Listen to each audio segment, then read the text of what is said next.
You're listening to The Secrets of Doctor Who, where we discuss everything about the hit BBC series, Doctor Who, and today we're discussing the fourth Doctor story, Meglos. I'm Dom Bettinelli, and joining me today is Jimmy Akin. Hey, Jimmy. Howdy, Dom. Folks, be sure to give us a review on Apple Podcasts or give us a rating on Spotify or wherever you can do such things as rate and review. We really do appreciate it because it helps us reach more listeners and gooses those algorithms and helps us grow the show. And of course, when you share the podcast with your friends, if you have Doctor Who fan friends, share it with them too. So we are discussing this fourth Doctor story, Meglos. Jimmy, can you give us a recap of what happens in this one? This week, the fourth Doctor and the second Romana are on their way to visit the planet Tigella, which the Doctor has been to before. The planet has a society divided between the scientific savants and the religious Daons. Their power source is an artifact called the dodecahedron, which the Daons worship as a god or something. But on the neighboring planet Zolfathura, a cactus named Meglos hires a band of pirates to help him steal the dodecahedron. The cactus traps the TARDIS in a time loop to stop the Doctor from arriving on Tigella. The cactus then impersonates the Doctor and gets the natives to let him in to see the dodecahedron because its power has been fluctuating erratically. He steals the dodecahedron, and when the Doctor finally gets out of the time loop and shows up, he's blamed for the crime. Meglos then takes the dodecahedron and goes back to Zolfathura, where he uses the dodecahedron to turn his planet into a Death Star and aims its beams at Tigella. But the Doctor shows up and impersonates Meglos. He inverts the aiming system so that it will destroy Zolfathura instead of Tigella. Then he and his allies abandon the planet, and Zolfathura is happily destroyed. The end. So what do you think of this one, Jimmy? I thought it was okay. It's one where Tom Baker goes through another kind of radical transformation. In this one, the Doctor himself is not transformed, but he's playing this dual role as Meglos impersonating the Doctor. And when he's doing that, Meglos periodically reverts into partial cactus form. So Tom Baker has this set of appliances glued to his face and hands that make him look like a cactus. And it's one of a few episodes in sort of the mid Tom Baker run where Tom Baker has stuff glued onto him as part of a transformation. Right. It's also the third time in Classic Who that the Doctor plays an enemy who looks just like him, a villain who looks just like him. Yeah, First Doctor. We had the first Massacre. The first Doctor in the French Revolution had that, and then the second Doctor played Salamander, the Mexican world dictator. Yes. So I gather Tom Baker had fun being the bad guy. This one at least. This one is notable for who the guest star is, Jacqueline Hill. Yeah, she plays a Daon priestess named Lexa, and she goes full Aztec in this. She, in the original first Doctor series, so Jacqueline Hill played Barbara, one of the original companions of the first Doctor. And in the Aztecs, she's got this enlightened 20th century school teacher perspective of we've got to stop them from doing human sacrifice, which fails. But here, she embraces it. It's like she's got a line early on where she says about the scientific members of their community, the savants should be arrested for heresy. And then later, she's presiding over a sacrifice of the Doctor where they're going to crush him under a big, enormous stone. And so it's like, Barbara's getting on board with the Aztec vibe. I gather that Jacqueline Hill later on regretted doing this guest spot. Well, I don't know that it was after the fact. I think she kind of regretted it beforehand because but they convinced her by saying, look, it's just a different character. And she was okay with it after that. At least that's the vibe I got. Oh, okay. Yeah, it says she regretted appearing in the story, feeling that since she played Barbara, it was inappropriate to appear as a different character. She admitted that the show had changed considerably since her time and was now recognizable in name only. Man, if she could see Doctor Who today. Yeah. It is. He has very much changed. But I liked. I mean, she did a great job. I mean, she was really good as Barbara, and she's really good as Alexa here. I think it was. They also gave her a nice character arc, because even though she's sort of an antagonist for much of this, she self-sacrifices at the end, and that wasn't originally planned. There's a certain moment towards the end of the story where Meglos has gone back to Zolfathura, and so they leave Tigella, and at that point Barbara basically vanished from the story. Like Lexa, I'm calling her Barbara because that's how I think of her. But Lexa vanished from the story in the original script, and they said, why don't we give her a little bit more of a resolution? And so they have one of the pirates who's been left behind revive and goes to like shoot the doctor. And Lexa steps in the way and takes the beam and dies. And so she has a self-sacrifice moment. Yeah. Even more probably, I think she actually saves Romana. Romana. Okay. Yeah. It was nice to give her a heroic end, although it seemed kind of unceremonious, like bam. Oh, she's dead. It's pretty quick. It goes by pretty fast. So what was the other thing? The gas tax were these the mercenary pirates. band, Mm-hmm. working for the Cactus guy.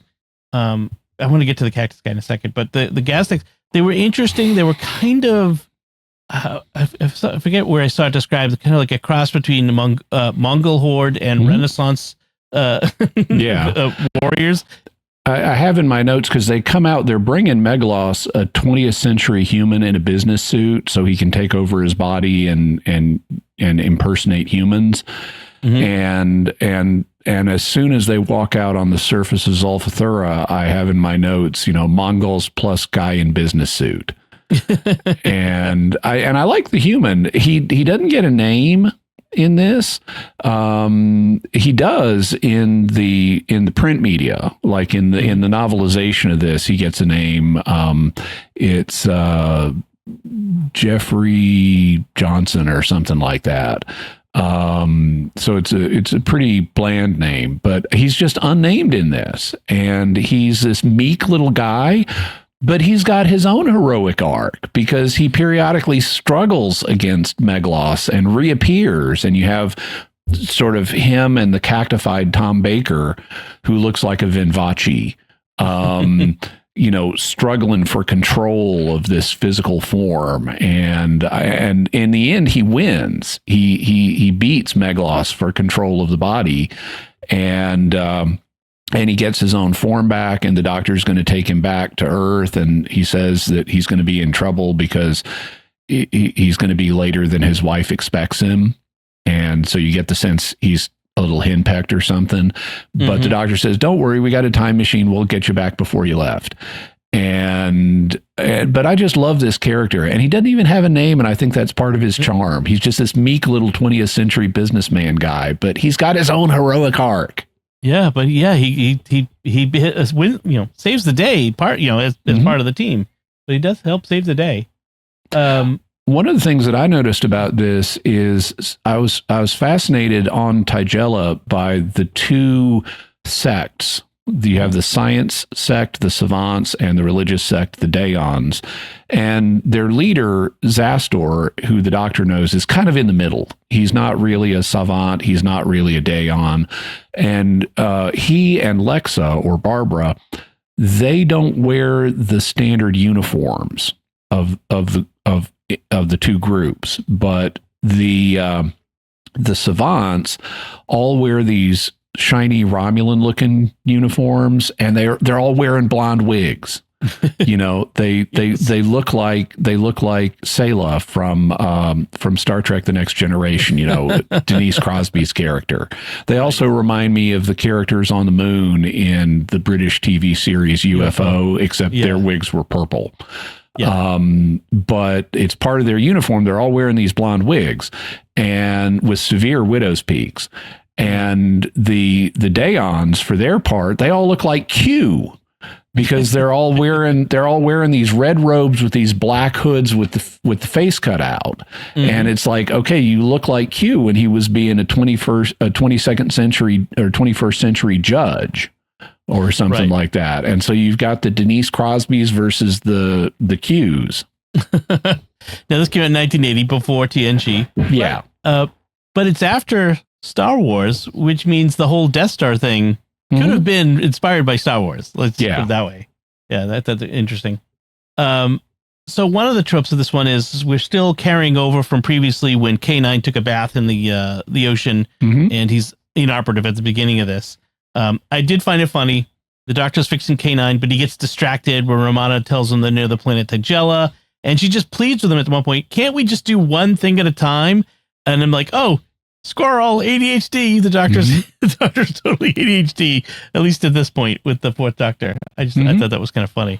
I was a little unhappy with how they treated K9 in this because Romana says his batteries are going to need a charge every 2 hours now. And it's like K9 already has a problem with his batteries fading whenever they're most needed. And that's just a sign that that's going to happen. And they just, he has the most ridiculous power problems, especially in this story. I wonder if it's a problem of the character they've created, because if K9 has unlimited power, he can just go around shooting everybody as needed. Well, and it even comes up later when at one point towards the end of the story, you have Romana and K9 and a couple of the savants are trying to get past a pirate guard.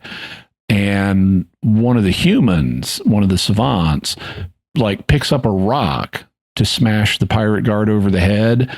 And I'm going, why don't you just let K9 blast him? Because his power, he's charged up at this point. And so the human goes to smash the guy with the rock, and K9 has to blast him anyway. It's like, dude with the rock, you're totally superfluous. Just let K9 do this. Right. He smashes him, and like the guy turns around and is like, what are you doing? Like with the rock, the good helmet. So the Tigellan situation is they're kind of, they've kind of gone through this. They used to live on the surface, but now they live underground because the surface has been overtaken by these violent plants, which must have come from Sulfathura. Maybe. And you have, and it's a conflict between religion and science that they've set up here in the story. And you have the scientists know that they're having power problems. The dodecahedron is not providing the power they need. And so some of them are trying to fix it. The religious sect doesn't want them to blaspheme by going into the Holy of Holies. And some of them want to live on the surface, and that's blasphemy too. So you have this conflict. Yeah, it's not elegantly set up. Also, there's a bunch of stuff like the city will only have enough power. If you disconnect the dodecahedron, it's going to have power for an hour. They can stretch it to 2. But beyond that, the city is going to freeze. And even though it's a subterranean city, I guess they don't have internal heat on their planet. Yeah. It's a strange situation. And then you have, Zaster in the middle, literally between these two factions.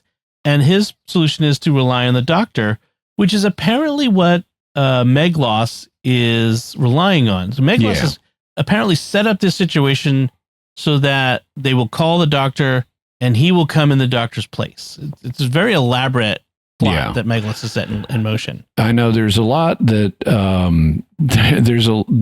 as Jeeves once put it on Jeeves and Wooster, this plan involves a lot of imponderables.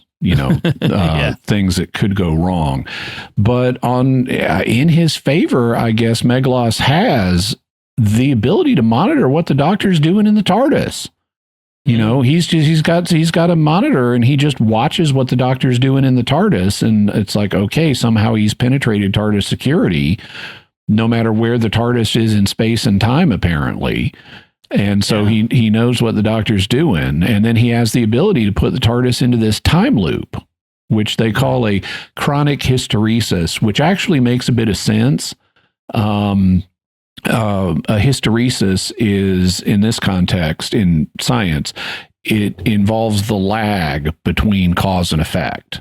This is a phenomenon that occurs, for example, with magnetic induction, where you turn on magnetic induction, but then there's a lag before the magnetizing force kicks in. And that's it. That's what's called a hysteresis. Only since this involves time, it's a time loop, they call it a chronic hysteresis. And so the name at least makes a little bit of sense, but basically it's a time loop that the Doctor and Romana are stuck in, and they have a little window of freedom whenever the time loop is reset in. They can take independent action, and I like their solution because I think it's cinematically effective. What they decide, they conclude there's no known technological way out of a chronic hysteresis, but they figure out what we ought to try is doing the same moves that are part of the hysteresis during the window of freedom.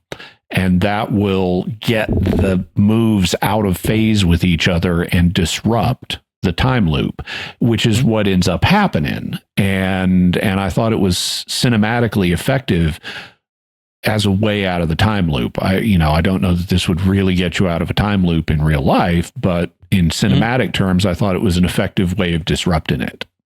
It was funny in the midst of that because he asked Romana if she remembers exactly her lines, basically.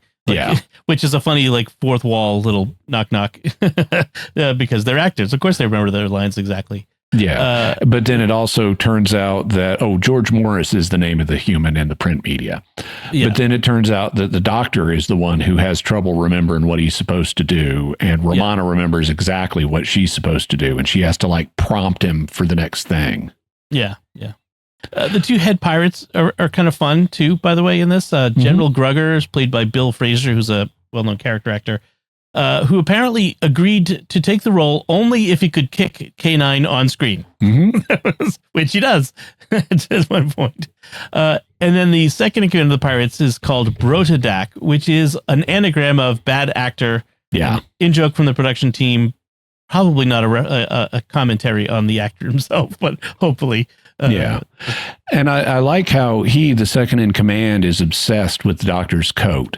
At this point, Tom Baker is wearing his maroon coat, and so that's what Meglos is wearing too. And Brotadak is just agog at this coat. He keeps talking about how much he likes the coat and stuff like that. And eventually Meglos gives it to him. Right. But then at this point, Tom Baker starts impersonating Meglos. And all of a sudden there's this second coat. And this could give away that the real Doctor is here, but impersonating Meglos, the real Doctor just says, "Oh, you both served me so well. I thought you both deserved a little treat." Each get a coat. So Meglos himself, he's the only survivor of the Tigellan sister planet Zolvathora, and he's a cactus. He's literally. He is a cactus in a pot. Is not a mobile being. He does not have legs. He does not move around. He is a cactus in a pot. Which I thought was great. I mean, it's ridiculous, but I thought it was great. Yeah, yeah.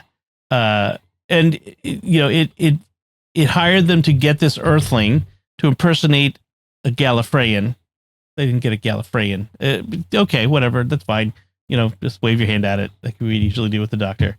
But the Tigellan dodecahedron, which is their power core / god, was created by the Zolvathorans in the distant past, and so that's why I think that's what Meglos says in the beginning, which is why he can manipulate it and knows all about it. I just took it as a mystery of where it came from. Yeah, when they're in the Meglos's laboratory, Grugger says the dodecahedron was made here on Zolvathora, and Meglos says, "Of course, the Tigellans are using only a fraction of its potential." Okay, so on. So yeah, they created it.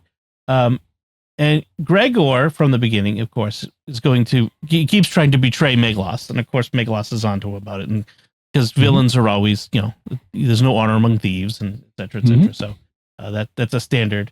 So Meglos goes from being a plant to being a plant man to being the Doctor in stages. It's interesting that they keep back. He also has this kind of slug form he adopts at one point. Yeah. Oh, I don't remember that one. Yeah. It's right towards the end of the story after the Earthling kicks him out of his body. He's this kind of sluggy, slimy form, and he gets back into the control room where he becomes a cactus again. Right. Because it's not like the cat. It's weird. Like the cactus deflates as he inhabits the human's form to look like the Doctor. It was a very odd situation, very odd alien. So you have this classic case of Meglos steals the dodecahedron. He basically shrinks it. He has a shrinking thing, and all the Tigellans think he's the Doctor, and then he's trying to escape, and then the Doctor kind of blunders in, like, "Hey, I'm here finally," and they all think, "Oh, you stole the dodecahedron, give it back." And so you have this classic, misidentification. Doctor gets blamed trope. Yeah. But he reasons his way through it with them pretty quickly and concludes, we've got a doppelganger here. There's someone impersonating me. Right. I do like a line. There are a few really nice lines in the dialogue in this one. At one point, the Doctor wants to go see the power room. And they're having trouble because at this point, the dodecahedron has been stolen. And so the city doesn't have power, and that's causing problems. And Zaster is going to accompany the leader. He's going to accompany the Doctor to the power room. And he says, this time we go to the power room together, because previously he'd let the fake Doctor in and the dodecahedron got stolen. But Zaster says, this time we go to the power room together, and the Doctor says, right, and let's hope that many hands will make the lights work. Instead of many hands make light work. And that was really nice. There's also another really nice bit of dialogue where, Romana increasingly becomes like the Doctor over the course of her character arc, to where she starts using a sonic screwdriver. She's got a big long scarf, just like him, only it's a different scarf. She looks like a feminized version of the Doctor. And there's a moment where they're going through the jungle on Tigella, and Canine stops and says, anomaly. And Romana says, what is it, Canine? And Canine says, partial incineration of vegetation evident. And Romana says, nonsense, Canine, these leaves are burnt. And it's like, okay, Tom Baker could have delivered that line. That is a very Doctor line. Right. Yeah, the transformation of Romana. She does get separated from the Doctor, by the way. She ends up wandering around in the jungle, gets caught by the mercenaries, the pirates. Yeah. Now, this leads to something that's interesting, because they set us up for this when the Doctor has misremembered where they need to go on the planet. He later justifies that by saying, oh, it's because I forgot about Tigella's anti-clockwise rotation. And then when she gets caught by the pirates and they want her to take them to the TARDIS, she doesn't find it, deliberately or otherwise, but she then blames it on what they've set us up for. It's, oh, I forgot about the planet's anti-clockwise rotation. She says the same thing. But I'm going, like, Earth has anti-clockwise rotation as viewed from the North Pole. It's like, that's not that uncommon. I guess Earth is in the same. The Doctor doesn't seem to have trouble navigating Earth the way he does Tigella. He always seems to find London. Yeah. Well, and there was a lot of wandering in the jungle, which I gather from the notes online. They had to pad the runtime a bit, so they had but I didn't find it too excessive this time, though.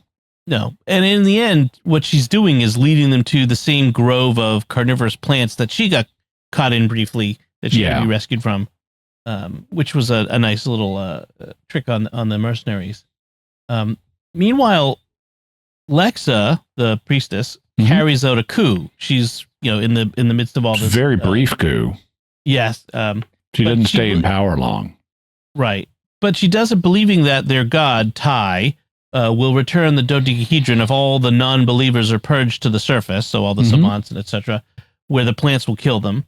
And meanwhile, she's going to sacrifice the Doctor to appease the god, like as you mentioned, by dropping a giant boulder on him, which is among the messier ways to sacrifice somebody. I must say that would create quite a mess. And they've got the boulder. It's not. I wouldn't call it a boulder, but it's a big giant rock. Yeah. And it looks to me like what you'd kind of like, I mean, it's not round, but it looks like what you'd grind grain with. Right. You know, it's the kind of rock you press down and grind with. And they're holding it from the ceiling by these ropes, and then they burn through the ropes one at a time to release it. And as they're doing that, they have this incidental music, which is very dramatic as we're seeing the ropes burn through and then snap. But if you listen carefully, they've got a choir as part of the incidental music, and the choir is chanting, die, die, die, die, die, die, die. And it's like, wow, we're being a little explicit here. Kind of a little bit Indiana Jones in the, what was in the Temple of Doom? Temple of Doom, right. A little bit of that, the thuggy cult. But in the midst of this, Romana encounters Meglos, thinks he's the doctor, and helps him escape, or tries to help him escape, which is, unfortunate until, but it doesn't take long before she figures it out. Like it's actually relatively quickly figures it out. Yeah, one of the savants has Meglos in custody, but Romana stumbles into the situation, thinks that the savant has the doctor in custody, and liberates Meglos, thinking it's the doctor. But then the savant points out, actually, that was Meglos. Yeah, and the savant herself was pretty smart. I mean, Meglos reveals himself to her for whatever reason to get her to get him out of the city. But she does turn the tables on him, so which is good. I mean, if Romana hadn't messed things up, she might have actually saved the day a lot sooner than the doctor did. And one of the things that throws Meglos off at that point is that's one of the places where the Earthling reasserts control for a moment. Yes, that's right. That's right.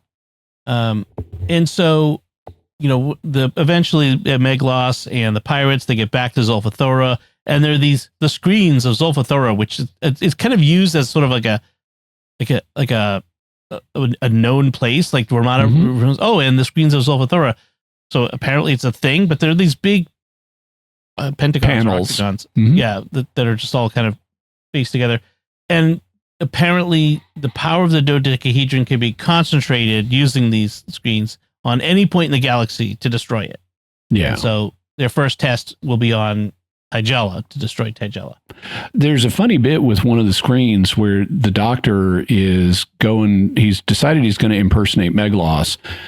But before he's fully ready, one of the pirates comes up behind him, and the doctor thinks he's just been caught, and he raises his hands, and then he realizes the pirate is not arresting him, and so he changes the situation into, because he's standing right in front of one of the screens. He says, "Does this look vertical to you?" and it's not. It's at an angle. And so and the pirate looks at it and is like, "Yeah, it didn't." The doctor is like, "Yeah, it didn't look vertical to me. Tell you what, help me hold it up." And so the pirate puts his hands up to hold up the screen, and then the doctor ducks out to go impersonate Meglos, and the pirate initially starts to go after him, but then thinks the screen could fall, and he stops and puts his hands back up. Yes, that was funny. That was funny. I like the fact that the doctor impersonates Meglos impersonating him. I mean, this is the clever solution is well, if you're going to impersonate me, I'll just impersonate you impersonating me. And as a way to get in there. So that was a nice little touch. And the ultimate solution, as you mentioned, is to invert the coordinates so that, because Grugger, the Pirate King, he was gonna disobey Meglos and just fire the weapon without him, and because Meglos went out to adjust something or whatever, and he was gonna, whatever, I'm just going to do it, and decides to do it himself. And then that's when the doctor comes in, pretends to be Meglos, changes the coordinates, and then he's got to skedaddle with the others before they get caught in the explosion. So this is another remarkably cold solution by the doctor. I mean, now Zolfathora at this point is uninhabited except for Meglos, but there's also the pirates here now. And so the doctor is just going to kill all the pirates and Meglos. Yeah, they've been bad boys. So, and then in the end, when they're back at the TARDIS, Romana tells the Doctor as the episode's ending, "Oh, we're being called back to Gallifrey." But they don't actually. No, I looked ahead. They don't actually go to Gallifrey yet. Next, they don't go to Gallifrey. This is going to launch what's called the E-Space trilogy, and so they're going to go to a pocket universe called E-Space. And Romana is going to decide she's not going back to Gallifrey. So we're within 3 stories of Romana's exit. Right, and the entrance in the next episode of Adric. Yep, everyone's favorite boy genius. Okay. Any other thoughts on Meglos before we wrap it up? No, I thought it was a basically fun story. It was it was one that I haven't watched a lot. I mean, I have seen it before, a few times, but I haven't watched it a lot. But I thought it was pretty successful. It has. I didn't check to see is Douglas Adams still a script editor at this point, but it had a lot of that kind of Douglas Adams type humor in it. And, like with the, is this vertical thing and nonsense canine, these leaves are burnt and, right. And the obsession about the Doctor's coat and the ridiculousness of it's just a cactus, right. And so I thought it was a fun story. Yeah. No, Douglas Adams is not, Christopher Bidmead is. Okay. And he was responsible for the science bit of the chronic hysteresis and a couple other changes to add some of that stuff. So, yeah. But it still has that kind of feel, and yes. I enjoy that. Yeah. On a technical level, they used a new technique for the green screen, basically, which looked a little better. I mean, it's still 1980, so it's not going to be great, but looked a little better than some of the other recent green screen attempts have been. So. I always think when I'm looking at that, because the process they're using and did use as early as John Pertwee's time is called CSO for color separation overlay. And I always think about a line in Sycorax Rox's Life on Earth Third Doctor song, where he's referring to the episode, to the story, I think it's The Power of the Axon, something like that. But one of the lyrics is, look at those axons glow with dubious CSO. Nice. Yeah, this was called Scene Sync. I don't know the technicalities of the history of sort of stuff. So yeah, basically it was a way of having more dynamic shots rather than having to lock off the shot and have it be static. Right, they had to stand very still. This one they could move around, I guess. Excellent. So that is Meglos, and we're honing in on the end of the Fourth Doctor's time. So now we'd like to take a moment to thank our patrons who make it possible for us to create the Secrets of Doctor Who, including Warren C., Mary B., Charles W., Albert A., and Scott H. Their generous donations at sqpn.com/give make it possible for us to continue the Secrets of Doctor Who and all the shows at StarQuest, and you can join them by visiting sqpn.com/give. So that's it from us this time. We'd love to know what you thought of Meglos, this Fourth Doctor story. You can let us know by commenting on the show at sqpn.com or the Secrets of Doctor Who Facebook page. Send an email to drwho@sqpn.com. Visit the StarQuest Discord community at sqpn.com/discord. Or watch The Secrets of Doctor Who on our YouTube channel at youtube.com/StarQuestMedia, where you should like, subscribe, and of course, leave a comment. We'll be back next time, and I should pause. We're spreading out our summertime of 2025 episodes, so we'll be getting episodes every other week, sometimes like every couple of weeks. We've got vacations and trips and other shows that are scheduling issues, so just be patient. We'll, if you don't have one this week, there'll be another one coming next week. But we're not going to leave you high and dry. That exactly. And then once we get to September, we'll be back every week. But next time, we'll be discussing the first Doctor story, The Gunfighters. And until then, Jimmy Akin, thank you for joining me and sharing the Secrets of Doctor Who. Thanks, Tom. And once again, I'm Dom Bettinelli. Thank you for listening to the Secrets of Doctor Who on StarQuest. And remember, that man could do anything. What a mind. Anything. and I like his coat.